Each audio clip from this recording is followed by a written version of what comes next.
think it feels very special. It feels a bit surreal, knowing that she was here. I think it was 1951. Knowing how important Italy is for her, for music, for opera. So it couldn't be more perfect. I did. Only Pablo knows how hard. It was hard. Oh yeah. It was hard. I trained for months, but my first days, he was very good to me in that we started in a more intimate first with very few crew members, and we ended at La Scala with everyone. So I had a little time to get my nerve but this is the hardest thing I've ever done. I was terrified. Because what it is that like we can all sing like pop music, right? I could get into a car and sing, I don't know, a song from David Bowie and do it reasonably well. Opera requires a very particular style of singing, the pitch, the color, the breathing, the posture, and always a very extensive preparation. And it was the only way to do it. And we recorded Angie's voice, and we mix it with Maria on different levels. Sometimes it's a tiny bit of Angie and Moses, Maria, and then sometimes it's more, but it's always there. We needed to do that because it's the only way that she could properly prepare the character, play it right, and then create the right illusion. Probably the most connected is that she was actually a really kind person who was,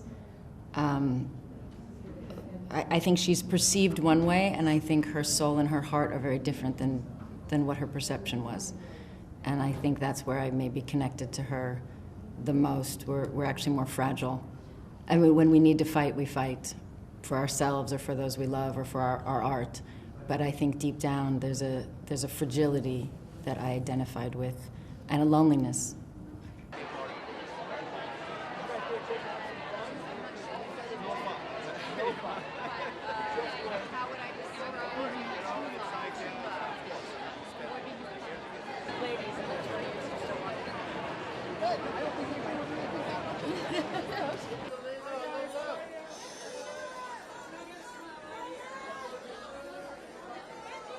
And do you think it's harder or easier sort of now? I don't know. I mean, I didn't live then. I guess hard in different ways, easy in different ways. I think what might be fascinating to people is to realize what was still happening then, what you can't imagine was actually happening.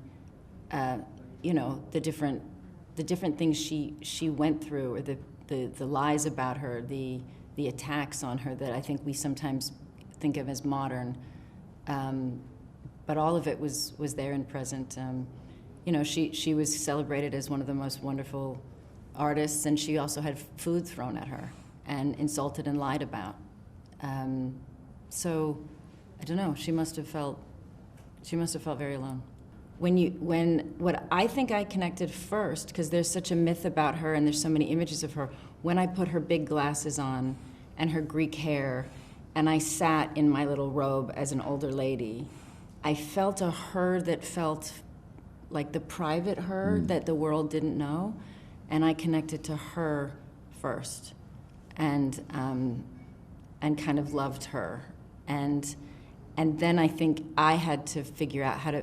For me, the most tricky thing was to be me being her and us being a third character, because it took me a moment to realize we would be performing all the operas, so.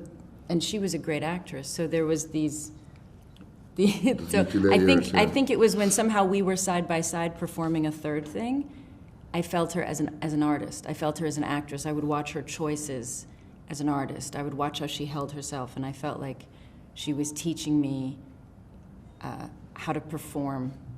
So there was the private her, and then there was and nobody can teach you better than her. She actually taught classes, so I had the great fortune of having audio of her explaining what you need to do to sing. So my best teacher was Juilliard, Maria. right? You know, you're a little nervous whenever you have to face a big star. The image you have of these people precedes your so you have expectations. You always have to counterbalance what you thought of them and then what they are. So there's always a way to measure your steps before you meet them. But I have to say that it was incredibly easy to work with Angelina.